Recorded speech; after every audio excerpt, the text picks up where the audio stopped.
આપનું સ્વાગત છે। જીપીએસસી યુપીએસસીના સપના જોતા યુવાનો માટે માર્ગદર્શનનો મહાકુંભ, હજારો વિદ્યાર્થીઓને સફળતાનો મળ્યો મંત્ર।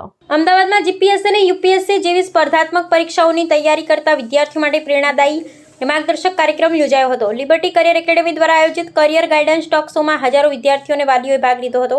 કાર્યક્રમ દરમિયાન નિષ્ણાતો, સફળ યુપીએસસી ટોપર્સ અને અધિકારીઓ પરીક્ષાની તૈયારી, સફળતાની વ્યૂહરચના તેમજ જીવનમાં સારા અધિકારીઓ સાથે સારા માણસ બનવાના મૂલ્યો અંગે માર્ગદર્શન આપ્યું હતું। ખાસ કરી મોટિવેશનલ સ્પીકર સંજય રાવલે યુવાનોને સમાજ અને રાષ્ટ્રના વિકાસમાં સક્રિય યોગદાન આપવા માટે પ્રેરણા આપી હતી। પહેલા તો લિબર્ટી વાળાને ખૂબ ખૂબ અભિનંદન કે દર વર્ષે આવા 1000-2000 દીકરા દીકરીઓ માટે એક સરસ ઓડિટોરિયમમાં મસ્ત મજાના સરસ અધિકારીઓને બોલાવીને લાઈવમાં એમને સમજ પડે કે આ પરીક્ષાઓનું શું મહત્વ છે, કેમ આપવી જોઈએ અને એને કેવી રીતે ક્રેક કરી શકાય।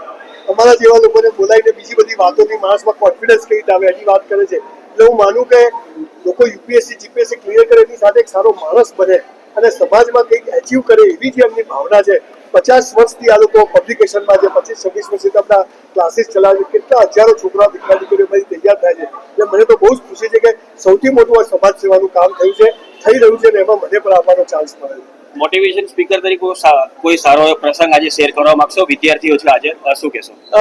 આજે છોકરાઓ 10 મિનિટ કોઈનું સાંભળતા નથી, 30 સેકન્ડની રીલ નથી સાંભળતા। એ છોકરાઓ મારા જેવાને 1 કલાક સુધી સાંભળવા બેસે, એ છોકરાઓ માટે, મારા માટે બહુ મોટી મોટિવેશનની વાત છે। છોકરાઓને લોકો શિખામણો આપે છે પણ એમના લેવલ પર જઈને એમના જે પ્રશ્નો છે એની જો વાત કરવામાં આવે તો બહુ સરસ પરિણામ આવે।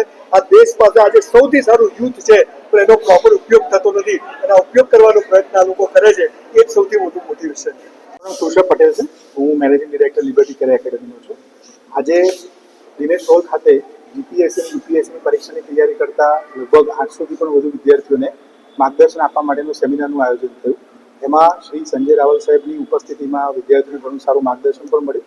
એની સાથે સાથે યુપીએસસીની પરીક્ષા આ વખતે પાસ કરી એવા ડૉક્ટર કિશનકુમાર રામ સાહેબ, એની સાથે સાથે રાહુલ રેવડ સાહેબ અને જીપીએસસીની એક્ઝામિનેશન પાસ કરી એવા નીરવ ત્રિવેદી સાહેબ અને એમની સાથે સાથે જૈનિશ ચૌહાણ સાહેબે પણ ઉપસ્થિતિમાં આવીને વિદ્યાર્થીઓને માર્ગદર્શન આપ્યું।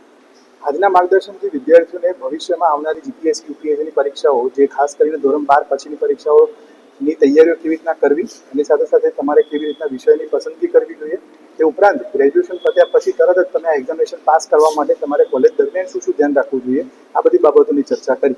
સેમિનારનો મુખ્ય હેતુ એ જ હતો કે વિદ્યાર્થીઓ અને જે યુવાધન છે એને પ્રોપર માર્ગદર્શન મળવાથી, સરકારી નોકરી અંગેનું માર્ગદર્શન મળવાથી લોકો એક સારા વિકલ્પ તરફ આગળ વધે। આજના સેમિનારની અંદર વિદ્યાર્થીઓ જેટલા પણ ઉપસ્થિત રહ્યા એ બધાના માહિતીનો ખૂબ સારો લાભ થયો અને ભવિષ્યમાં એક સારા ઓફિસર તરીકે એમની કારકિર્દી નિર્માણ થાય એવું એક પ્રયત્ન આપનો સફળ રહ્યો છે।